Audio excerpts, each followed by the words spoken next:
Lettre 9. Madame de Volanges à la présidente de Tourvel.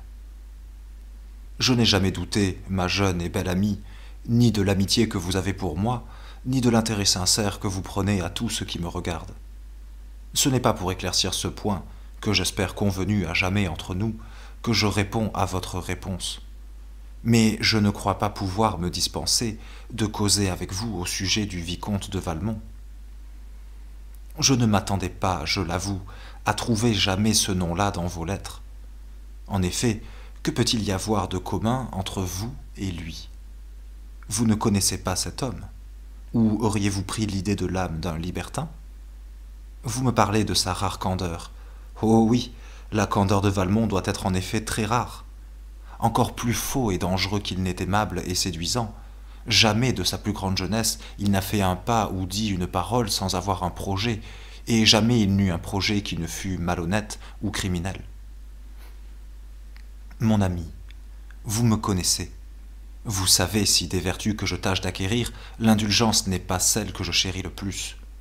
Aussi, si Valmont était entraîné par des passions fougueuses, si comme mille autres il était séduit par les erreurs de son âge, en blâmant sa conduite, je plaindrai sa personne, et j'attendrai en silence le temps où un retour heureux lui rendrait l'estime des gens honnêtes. Mais Valmont n'est pas cela. Sa conduite est le résultat de ses principes. Il sait calculer tout ce qu'un homme peut se permettre d'horreur sans se compromettre, et pour être cruel et méchant sans danger, il a choisi les femmes pour victimes. Je ne m'arrête pas à compter celles qu'il a séduites, mais combien n'en a-t-il pas perdu? Dans la vie sage et retirée que vous menez, ces scandaleuses aventures ne parviennent pas jusqu'à vous. Je pourrais vous en raconter qui vous feraient frémir, mais vos regards, purs comme votre âme, seraient souillés par de semblables tableaux. Sûr que Valmont ne sera jamais dangereux pour vous, vous n'avez pas besoin de pareille arme pour vous défendre. La seule chose que j'ai à vous dire, c'est que, de toutes les femmes auxquelles il a rendu des soins, succès ou non, il n'en est point qui n'ait eu à s'en plaindre. La seule marquise de Merteuil fait l'exception à cette règle générale. Seule elle a su lui résister et enchaîner sa méchanceté. J'avoue que ce trait de sa vie est celui qui lui fait le plus d'honneur à mes yeux. Aussi a-t-il suffi pour la justifier pleinement aux yeux de tous, de quelque inconséquence qu'on avait pu lui reprocher dans le début de son veuvage. Quoi qu'il en soit, ma belle amie, ce que l'âge, l'expérience et surtout l'amitié m'autorisent à vous représenter, c'est qu'on commence à s'apercevoir dans le monde de l'absence de Valmont, et que si on sait qu'il soit resté quelque temps entière entre sa tante et vous, votre réputation sera entre ses mains. Malheur le plus grand qui puisse arriver à une femme.